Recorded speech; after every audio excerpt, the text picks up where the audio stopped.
الرحمن الرحيم. السلام عليكم ورحمة الله وبركاته. وزير كحجينك وزارة مالية قدومية كحجينة قدومية عروضة محمد ديني مدحدة بنجية يد ما كسوق الجلياشة وحنا دلله هاي. السلام عليكم ورحمة الله وبركاته. مرلبا سلام كدب أنا وحن دوني إن ير إذن كحسوسيو وأن وضع حسنه أقوياء كيني قراغيني الله نحرسته محمد داهر أفرح حي لقفك قيمة مركو بالشدة أولي هاي إلا حسام مركز سوي وناكسنت حدنا مركز ماشي يصير للجوجة إلا حساءات دول أول حسوسات وناكسنت حي لما أنت بندق بوقت بوق لقراء يوحل آخريو يو قراء تلدي وهوشيسي وحن مركز دونه يا مركز إير أوكوان إنا بالتاريخ ديسي وحير كشيو محمد داير أفرح الله نحرسته كوني سجال بقول يلبيه كونتونكي أيوه كل شيء دقمة جريبة قبل كمدك أيوه كل شيء حلقة وحي كدم بيي مركو هالكا كبر باري وحي أسوريجي مقالة مقدشو marka halkaas wax barashadiisii caadiga ahayd ee dugsiga quraanka markuu halka ku soo bartay wax barashadiisii caadiga ahayd buu halka dugsi hoose dugsi dhexe iyo dugsi sare wuxuu ku qaatay magaalada Muqdisho kadib jaamacadiisii wuxuu ka galay dalka Yemen magaalada Cadan ayuu ka galay halkaas markaa jaamacadii uu markaa uu ku bartay isbarbardhiga suugaanta iyo masraxa cilmiga la yiraahdo ku takhasusay Cadan ayuu halkaa uu ku takhasusay 1984 markay ahayd kadib markii la gaaray burburkii uu soo dhow yahay 1990 ayaa wuxuu u wareegay dalka Ingiriiska ayuu si uu waxbarashadiisii halka uga sii wato ayuu u wareegay wuxuu halka markaa ka galay jaamacad London ku taalo galay wuxuu ka bartay markaa daraasadda Afrika iyo ummadaha bariga Afrika ayuu halka markaa iyo waxbarashadiisii labaad jaamacadda heerkii labaad uu ka gaaray uu ka bartay wuxuu kaloo isla jaamacadda ka qaatay shahaadadiisii Manchester ayuu halka ka qaatay محمد داهر أفرح الله نحرسته وحويان وحو أهانين آد وحيابها صومالي لماذا حيا جعل ووقت جيسا كوقا قليا سيدا هرمارين أفكا صومالي سوغانتا دقنكا يا تاريخ وحبدا بمركا كقرن بوغاكتيسي أما قرآن الذي سمركا وحير كسوقاته إن يربان كسوقرو عنو يا ميل والبقى بوغي سيمانا فاي أيا مركا أقوه الرئي بوقتي عام بحضي أو قري أنا وحن حصوصتا أنا سكندري ديكتا أيا بوقتي أقوه الرئيسي مقالة مقدشة عن شعلين أن وحكا آخرنا أما أنكا آخرسنا أما قف هداد هدية دو قيسو waxaa ka mid ahaa buuga maanafay baa ka mid ahaa buug la yiraahdo ayaan daran baa ka mid ahaa buug la yiraahdo adeegto iyo buug la yiraahdo saaxiibo kasbo afarta buug oo reer xamarku ay hadiye suugayaan baan yaan ogaa oo anagu akhriska ku soo biiray waxa kale oo ka mid ah fan masraxeedka Soomaaliya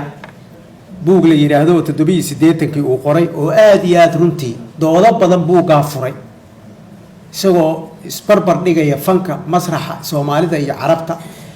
waxyaabaha masraxii markaa Soomaalidu ka jiray iyo dhaqankeeni suubanaayay miyiga iyo magaalooyinka ka jiray Soomaalidu ay lahayd waxyaabaha sida isaga hor imaanaya waxyaabo badan kaga hadlaya ayuu qoray 87kii waxa kale oo uu qoray buugta caanka ah waxa kamid ah buugga la yiraahdo dad waayay iyo dunida miir beeshay iyadana uu burburkan qoray waxa ugu dambeeyay buug hadda mar dhow uu qoray intaanu dhimo ka hor oo la yiraahdo naafidatul ala al-ibdaa fi waxa la yiraahdaa mandiqatul khaliij al-adan oo kaga hadlayo dalalka Soomaaliya Djibouti iyo Yemen oo marka uu halka marka dhaqankoodii iyo suugaantoodii uu ku cabirayo af Carabi uu ku qoray maxamed daahir Allah uu naxariistay afafka Ingiriiska Carabiga iyo Soomaaliga waxba ku qori jiray nin wuxuu ahaa garanaya runtii anigu intaan ku aqaanay meesha ay tahay ku haboon tahay in wax laga qoro maxaa yeelay qofku iska qoraa wax laakiin markay meeshay ku haboon tahay iyo waqtigay ku haboon tahay in wax la qoro nin yaqaan buu ahaa maxamed daahir Allah uu naxariistay qoraalka badda iyo hawsha weyn ee dhaqanka iyo afka horumarintiisa ka sogow siyaasadana kaalin buu ka qaatay siyaasadda kaalintu ka qaatay waxa kamid ah 2000 shirki carta wuxuu ku jiray dadkii qaban qaabiyay dadkii la taliyaasha uu ahaa madaxweyne Ismaaciil Cumar Geelle iyo xogeeyay qaramada midoobay ayuu ku jiray hormuudka uu ahaa shirka in la qabto Soomaalidu la heshiisiyo halka la isugu geeyo waana ogtiino shirka carta wuxuu kamid yahay shirarka ugu taariikh wanaagsan Soomaalida burburkeeda intuu dhacay ee la qabto ayuu ahaa marka shirka marka madaxweyne lagu soo dhisay Cabdiqaasim Salaad Xasan wuxuu noqday wasiir dawli ayuu noqday golaha baarlamaankana uu galay Allahu naxariistay maxamed daahir afrax sanadkii 2011kii wuxuu ka mid noqday xogeeye guud ka noqday urur Itoobiya magaalada Jigjiga lagu dhisay oo markaa ka shaqeynayay horumarinta luqadaha qaaradda Afrika ayuu gudoomiye xogeeye uu ka noqday maxamed daahir Allah uu naxariistay waxa kale oo sanadkii 2015kii loo magacaabay inuu noqdo gudoomiyaha guddiga madaxa banaan ee dib u eegista dastuurkeena qabyada ah ee hadda socda ayuu 2015kii ayuu ka noqday xogeeye caashe geelle ayuu bedelay maxamed daahir afrax anigu waqti badan baan isgaran jirnay waxaan xusuustaa anagoo dood ku jirna raadiyo Muqdisho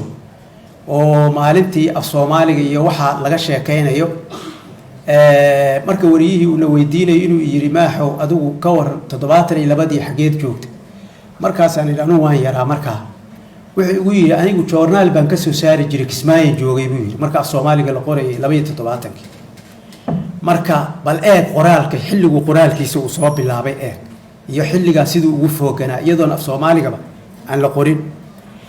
Allah uu naxariistay maxamed daahir afrax oraahiyadiisi waxa kamid ahaa markaan wada soconno iyo marka mar walba uu hadlayo ama dood cilmiyeed uu ka qayb galayo wuxuu aad u adeegsan jiray oraahiyada soo socda wuxuu oran jiray afku dawlad baa qortay dawlad baa hirgelisay waa inay dawladdu ilaalisaa ma aaminsanayn hay'ad gaar loo leeyahay iyo dad isu tagay inay wax uun bidhaamin karaan mooyee inay afka wax weyn ka qaban karaan ma aaminsanayn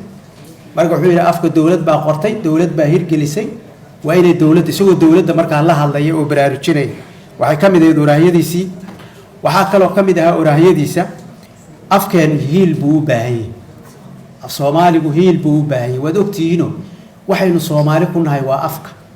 afka hadaad ku hadli weydo magaca aqoonsiga waa laga qaadaya taad luqado kale ku hadasho hadaad tiraahdo Soomaali baa tahay maanta oo dhan aad ku doodo marxaatiyaal in lagu keeno laakiin afka markaad ku hadasho waxa kale uu oran jiray afkeenu waa afafka xuduudaha ka gudba sababtu waa muhiim afku mar haduu xuduudaha ka gudba dalkiisa oo dal kale uu gudbo waa af weyn oo muhiim ah oo marka in la ilaaliyo khatar badan ay soo geli karaan wuxuu oran jiray maxamed daahir mar walba uu oran jiray markuu hadlayo afkeenu UNESCO waxay ku dartay afafka khatarta ku jira